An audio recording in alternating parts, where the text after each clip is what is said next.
ಮಾಡಿದಾರೋ ಏನಾಯ್ತು ಅಂತ ಏನು ಗೊತ್ತಾಗ್ತಿಲ್ಲ. ಯಾಕೋ ನಂಗೆ ತುಂಬಾ ಭಯ ಆಗ್ತಾ ಇದೆ. ನನಗೂ ಏನೂ ಗೊತ್ತಿಲ್ಲ ಶ್ರುತಿ. ನೋಡೋಣ ವಿಧಿ ಆಟ ಹೇಗಿದ್ರೆ ಯಾರಿಗೂ ಗೊತ್ತು. ಒಟ್ಟಲ್ಲಿ ನನ್ನ ಮಾವನಿಗೆ ಏನು ಆಗದಿದ್ರೆ ಅಷ್ಟೇ ಸಾಕು. ಅರೆ ಈ ಕಡೆ ಯಾರು ಬರ್ತಾ ಇದ್ದಾರೆ. ಬುದ್ಧಿ ಕಲಿಸುವ ಪಾಠ ಬಂದಾಯಿತು ಶ್ರುತಿ. ಛತ್ರಿ ಆಸ್ಪತ್ರೆ ಕರ್ಕೊಂಡು ಹೋಗಿದ್ದೆ ನನಗೆ. ನಾನು ಓಡಿಸು ತಪ್ಸ್ಕೊಂಡ್ಬಂದೆ. ನನಗೆ ಹುಚ್ಚಿ ಹಿಡಿದಿದ್ದೆ. ಹುಚ್ಚುಚ್ಚಾಗಿ ಮಾತಾಡ್ತಿದ್ರೆ. ಅಣ್ಣ ಇದೇನನ್ನ ಹೀಗೆಲ್ಲ ಆಡುತ್ತಿರುವೆ? ನೀ ಯಾರು? ನಾನು ನಿನ್ನ ತಮ್ಮನಣ್ಣ. ನಾನು ನಿನ್ ಅಕ್ಕನ ಮಗಳು ಶ್ರುತಿ. ಯಾವ ಶ್ರುತಿ? ನನಗೆ ಹುಚ್ಚಿ ಹಿಡಿದಿದೆ.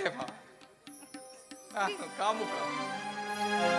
ಅಣ್ಣ ಏನಾಯ್ತಂದು ಸರಿ ಹೇಳಣ್ಣ. ಅಣ್ಣನ ಮನೆಯಲ್ಲಿ ಅನ್ನ ಕೇಳಿದಕ್ಕೆ ನನಗೆ ಮಾವ ನನಗೆಲ್ಲ ಅರ್ಥ ಆಯ್ತು. ಬನ್ನಿ ಮನೆಗೆ ಹೋಗೋಣ. ಬನ್ನಿ ಮಾವ.